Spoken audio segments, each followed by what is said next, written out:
Maroko yang sekarang, Maroko yang lebih kuat. Jadi ini bukan partai yang mudah buat Prancis. Memang Prancis boleh diunggulkan kualitas pemainnya, kualitas teknik, tapi Maroko juga jangan dianggap remeh. Tuh, ini pertandingan perempat final udah ibarat final. Peluang itu sebenarnya sama, tapi kan kalau kita bicara dari statistik, head to head, kualitas teknik pemain ya tentu Prancis di atas kertas tuh, ya Bang. Prancis di atas kertas. Tapi tidak semudah itu ngalahin Maroko.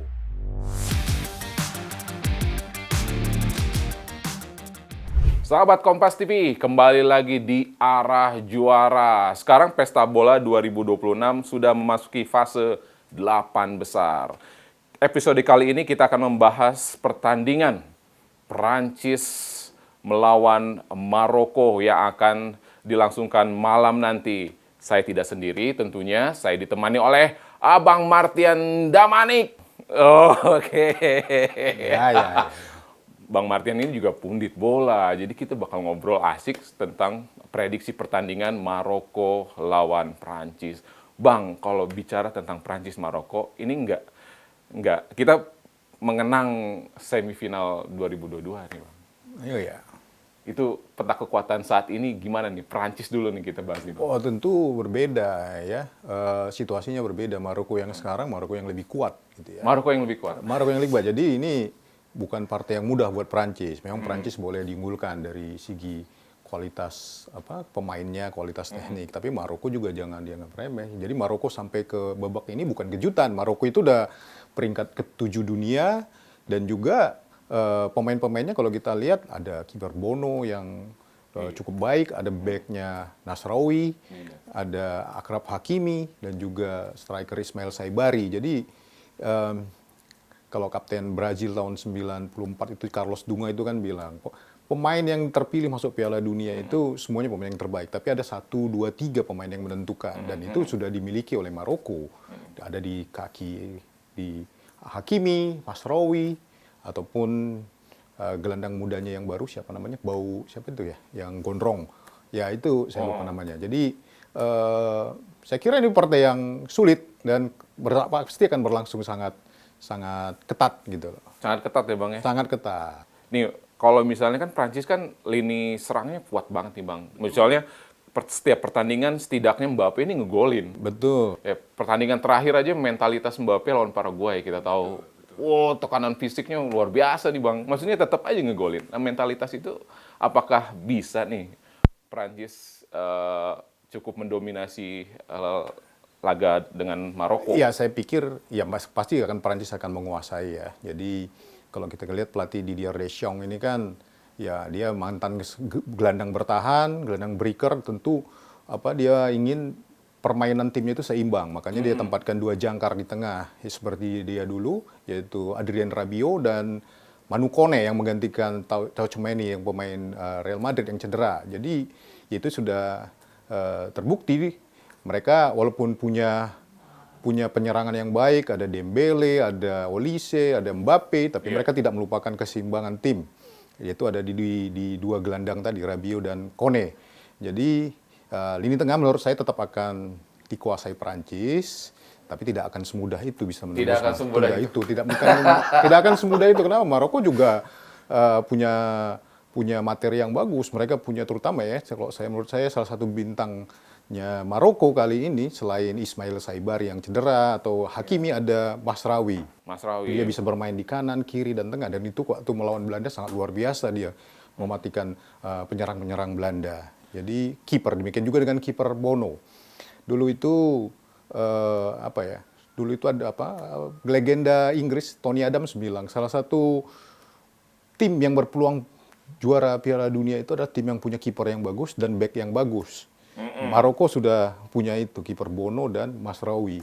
Tinggal tapi kalau kita lihat fenomena yang sekarang nggak cukup hanya mengandalkan kiper yang bagus dan back yang bagus, harus ada striker yang bagus. Iya. Prancis sudah punya semuanya, mereka punya Mike Nyong di kiper, kemudian ada William Saliba sebagai center back dan mereka punya Mbappe, ada Dembele dan Olise. Iya. Tapi kan Maroko ini, Bang, hampir semua pemain di fase grup, terus 32 besar, 16 besar bisa mencetak gol semua. Ini kan juga tantangan bagi Prancis untuk setidaknya menahan lah. Dan itu sudah dibuktikan, mereka tidak tergantung sama satu pemain. Ismail Saibari cedera kita di babak 25 saat melawan Kanada. Benar. Di bawah tekanan tuan rumah, tapi mereka kemudian bisa menang dengan 3-0. Mereka punya siapa? Rahimi. Dan gelandangnya bernomor 8, siapa? Nanti bisa dicari ya. Dan mereka cukup tidak bergantung sama 1-2 pemain. Dan ini sangat luar biasanya Maroko. Kira-kira strategi apa yang bisa diterapkan oleh Maroko untuk setidaknya bisalah menandingi dominasi Prancis? Yang pasti Maroko akan bermain menunggu. Bermain menunggu. Ya bukan pasti ya, ini prediksi saya. Bermain menunggu. Menunggu Prancis kemudian akan melancarkan serangan balik. Iya benar. Serangan balik mereka punya Hakimi yang larinya sangat kencang dan bisa tiba-tiba dari belakang bisa muncul ke depan gitu loh. Ya ini salah satu back kanan terbaik di dunia sekarang kalau mengingatkan kita dulu pada zaman back kanan Brazil Cafu yang bisa dari belakang terus langsung naik ke depan. Ini sangat berbahaya untuk lancarkan serangan balik. Hakimi ini salah satu senjata. Dan ini harus diwaspadai. Kalau Perancis tidak bisa mewaspadai, kemudian tidak bisa menjaga, tadi saya bilang, keseimbangan timnya dalam merespon serangan balik dari Maroko, saya kira Perancis bisa kecolongan juga. Ya, mereka memang Perancis sudah membuktikan partai keras melawan Paraguay, mereka bisa melewati. Cuman kalau kita lihat, ya kalau Maroko ini kan kalau dilihat dari sampai sekarang ini kualitas tekniknya lebih bagus dari Paraguay dan mereka pun bisa bermain Spartan, bermain keras seperti yang mereka lakukan waktu melawan Belanda.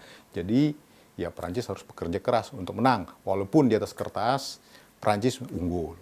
Prancis di atas kertas ya, Bang. Masih di atas kertas, tapi di lapangan kita kan nggak tahu. Di Piala Dunia ini sangat luar biasa pemain ini berasal dari klub mana, memang dia memang bagus di klub, tapi di tim nasional belum tentu. Kita lihat tadi misalnya pertandingan Brazil melawan Norway. Kipernya Norway itu kan pemain cadangan di Sevilla, bukan pilihan utama, tapi lihat penampilannya. Iya, dia bisa luar biasa. menggagalkan Orjan Nilan itu ya. Itu sangat itu. Jadi ya nggak ada lagi batas-batasan itu. Ini pertandingan perempat final udah ibarat final. Peluang itu sebenarnya sama, tapi kan kalau kita bicara dari statistik, dari head to head, kemudian juga dari kualitas teknik pemain ya tentu Prancis di atas kertas tuh ya, Bang. Prancis di atas kertas. Tapi tidak semudah itu ngalahin Maroko. Perempat final loh ini. Perempat final. Iya, ini perempat final. Bang, kira-kira ini prediksi Prancis Maroko. Abang memprediksi skornya kira-kira berapa nih, Bang? Saya prediksi 2-1 buat Prancis. 2-1 untuk Prancis. Tipis lah ya. Iya. Walaupun hati saya pinginnya Maroko gitu loh. Iya benar sih, Maroko tuh kayak kalau saya berbeda dengan Bang Martian, saya lebih condong ke Maroko, tipis juga tapi dia menang adu penalti. Oh, bisa juga, bisa juga. Ya kalau Prancis dia bisa menyelesaikan pertandingannya di sepanjang 2 kali 45 kemudian 2 kali 15 perpanjangan waktu ya. Kalau udah adu penalti kan kita ini bukan udah serahkan nasib kepada bola aja gitu pada penendang dan kipernya gitu loh.